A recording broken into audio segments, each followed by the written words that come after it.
get what you want. Invariably. Even though you may think that it's entirely opposed to your wishes. But if it's your karma, everything that happens to you, put in another way, everything that comes to you is a return to you of what goes out of you. Yes, obviously, that's absurd. If you confine the definition of yourself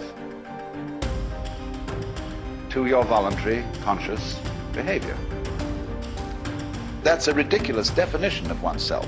Oneself, by any stretch of the imagination, must involve far more than the conscious and voluntary aspects of our behavior. And if we see that it involves intimately and inescapably the behavior of what we call the other, the not self, the environment, and see that these two are moving together like the two sides of the snake when it swims, then you get a very curious feeling. Like attracts like. You have to understand, you are a magnet.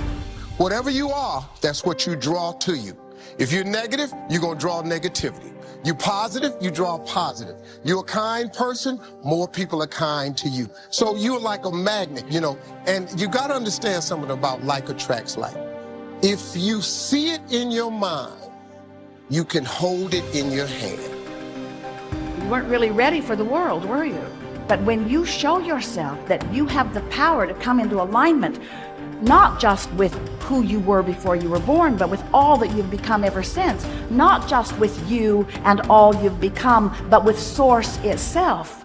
When you show yourself that by being selfish, which means by reaching for the best feeling thought you can find on whatever subject is active.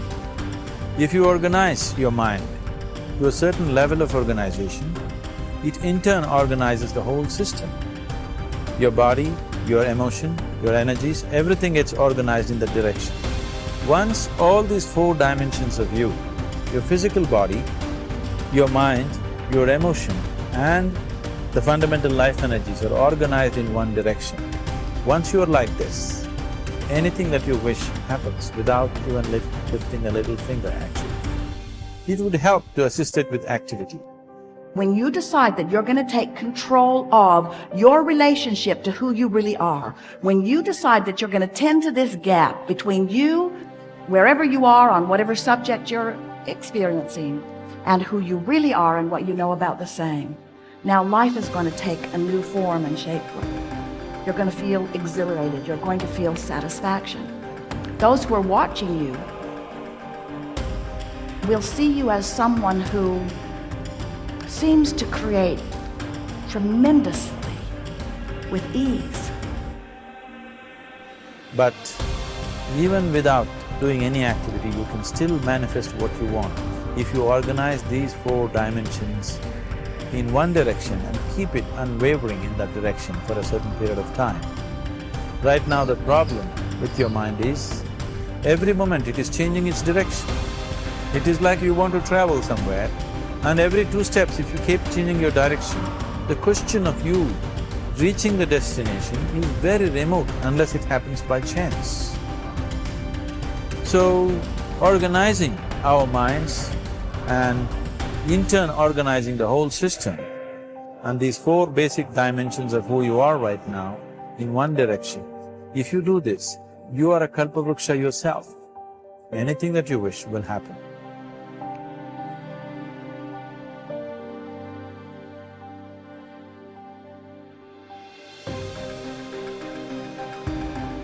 Everyone that I know who is able to get things into their life practices this. I call it the 4 reallys, all right? So that what you really, really, really, really want, you will get. And these 4 reallys each of them stands for something. And if you look at people who are good at, some people call them lucky, some people call them highly spiritual, whatever it might be, but they are good at getting what they want in their lives. And here are the 4 reallys. The first one says, I wish. So what you really wish for, everything that you'd like to get into your life starts with a wish. It's a thought. I wish I could get that job. I wish I could get that promotion. I wish I could lose weight. I wish I could get rid of that addiction that I have. I wish I could, whatever, it's a wish. So you have to start with a wish. The second really stands for what you desire. What you really wish and desire. And the difference between what you wish for and desire is in what I call asking. Ask and you shall receive. Ask and you shall receive. It's not empty words. Be willing to ask. When I get stuck sometimes writing and I'm just not quite sure where to go or whatever, I just leave the typewriter, or I leave the yellow pad that I'm writing on, I walk over to the couch and I get into a meditation and I say, I would like some help in having this become clearer as to how to express it. And it's always there. Sometimes the phone will ring and my wife will call and she'll say, did you know that this was in the mail? And I'll say, read it to me, and it'll be exactly what I need. Sometimes it just comes in the thing that I call an intuition or an insight, whatever it might be. The third really stands for what I intend. So now you shift away from what I wish for and ask for, and you frame it in such a way that you intend to create it. I intend to create this, whatever it might be, whether it's a healing, whether it's a losing of weight, whether it's getting rid of an addiction, whether it's creating prosperity. I intend to create it. And if you notice people who are good at manifesting, they don't mince those kinds of words. I will do it. And someone will say, well, what if it doesn't work out? You say, well, then I'll just learn whatever I have to learn from it not working out. But I intend to create this in my life. There's an intention, and the intention is so powerful that you become independent of the good opinion of other people. You're not checking it out with the tribe. You're not checking it out with what everybody else out there said you should do or shouldn't do. You're saying to yourself, I intend to create it. And I often tell people, don't tell anybody else about what you want to manifest. Don't make it a big statement. Instead, keep it to yourself. And they say, why do you want to say that? I say, because the minute that you do, you invoke ego. And in quantum physics, there's a simple line that says, particles themselves are not responsible for their own creation. Another way of saying that is the way St. Paul said it. That which is seen, he said, hath not come from that which doth appear. That is, the source of everything over here, it's not over here. It's in this invisibleness. And once you invoke ego, you have to defend it, you have to explain it, you have to get the tribe involved in it, and before long, you've lost the capacity to manifest. It's a spiritual journey. Inspiration, in spirit. When you're inspired, in spirit. The fourth really stands for passion. Passion. That is, I am absolutely passionate about it, and I intend to create it with that love. One of the great books that one of my teachers sent to me from ancient India, written like 3,000 years ago, has a line in it that says, to attempt to manifest what you want without passion is like dressing up a corpse. So you take this corpse and you put a tuxedo on it and you dress it all up and you put all the makeup on it and you take it out into the world and you say, now see what you can get for me. But basically it's dead inside. And if it's dead inside, that is, if it lacks passion, if you lack passion, you're not going to be able to attract it into your life. So what you wish for, ask for, intend to create, and have passion about, you'll get. You'll get it. That's the good news. The bad news is that what you really, really, really, really don't want, you will also get. And this is one of the most difficult things for people to understand.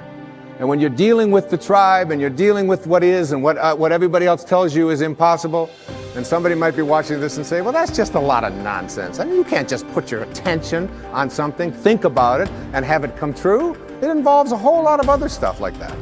You see, here's how it works. You cannot attract thin from I hate being fat. Because if what you think about is what expands, and what you're thinking about is hating being fat, then hating being fat is what you will continue to manifest. You act upon what you think about. You cannot attract prosperity from an inner consciousness that says, I hate being poor, I despise being poor. Because if you despise being poor, if you're angry about being poor, then being angry about being poor or despising it is what you will continue to act upon, and you'll be able to say, see?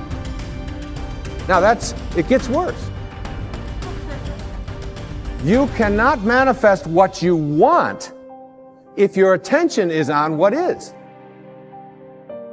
If your attention is on what is and the circumstances of your life, that's where your thoughts are, then you will continue to create what is into your life. You've got to figure out a way to get your mental images, your energy, your attention, your higher awareness off of what is and onto what you want. And every time your thoughts are on what is, you shift it to what do I want? And it's even worse than that. You cannot manifest what you want if your attention is on what always has been. This is the way things are. You'll hear people say it to you all the time. These are the circumstances of life. Don't you understand? This is reality. Wake up. These are the way things have always been. There's always been poor people. You're one of them. That's just the way it is. And you watch that person, and being poor continues to manifest into their life. See, if you're postponing something, you're obviously doing something that you don't want to do. If there is something that you really want to do, will you postpone it or prepone it? Hello? Do you see somebody is waiting for someone they badly want to see? Only 10 minutes. In the 10 minutes, they will look at the watch 25 times. Why? They want to prepone it. You're doing something that you don't want to do, so you want to postpone it. I'm asking, why the hell are you doing something that you don't want to do? No, because if I do this, I will get that, I will get that. That's not the point. There's nothing to get in this life. There's really nothing to get in this life. Either you lived this life in a profound and intense manner, or you did not. What will you get in the end? Huh? If somebody dies in the agricultural college, do they bury them or fire them? How is it? What's the tradition? Burying is good for agriculture because human beings make good manure. So in the end, what will happen to you and me? They will either bury us or burn us. That's all will happen in the end. You think something else, they'll give you a prize? Nothing will happen in the end. Only thing is the process of life. How wonderfully did you live? That's all there is. So if you are doing something really wonderful, do you want to prepone it or postpone it? Huh? Prepone only. So you must find what is it that you really want to do. If you find that one thing, you will always prepone everything, not postpone.